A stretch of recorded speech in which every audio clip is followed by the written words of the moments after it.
In B2B sales, there is generally more than one person involved in the buying process, which requires many conversations and requires a focus on building relationships.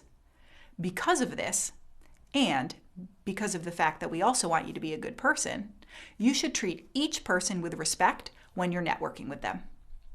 Some people in the past have made the mistake of disregarding somebody because they're just a secretary or just the IT girl.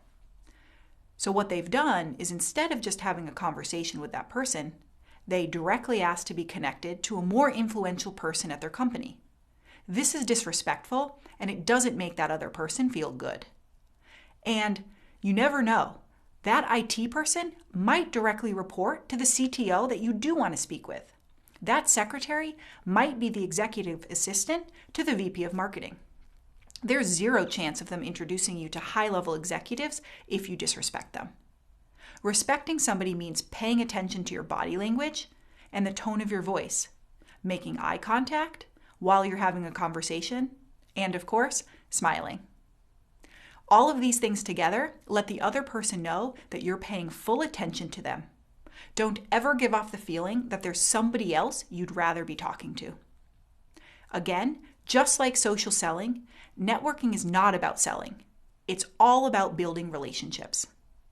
Here are a few tips. The first thing to accept is that networking is unnatural for many people. If it feels unnatural for you, don't worry. Just take a deep breath and talk to one person at a time. It gets easier as you go to more events. Second, people are often told just to be confident. This can be tough if networking feels unnatural.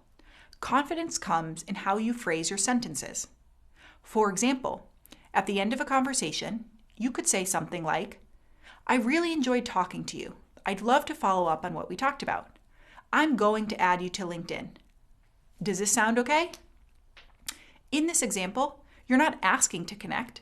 You're making a statement that you're going to connect with them, and then you ask if that's okay. Most people will say yes.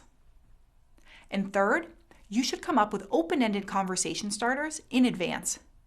Here are some examples. What are you hoping to get out of this event? Tell me about what you do for your company. So, what does a typical day at work look like for you?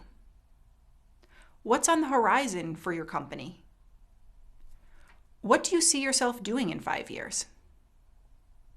Having questions ready will make it easier to start and continue conversations, instead of trying to have a conversation without a plan at all.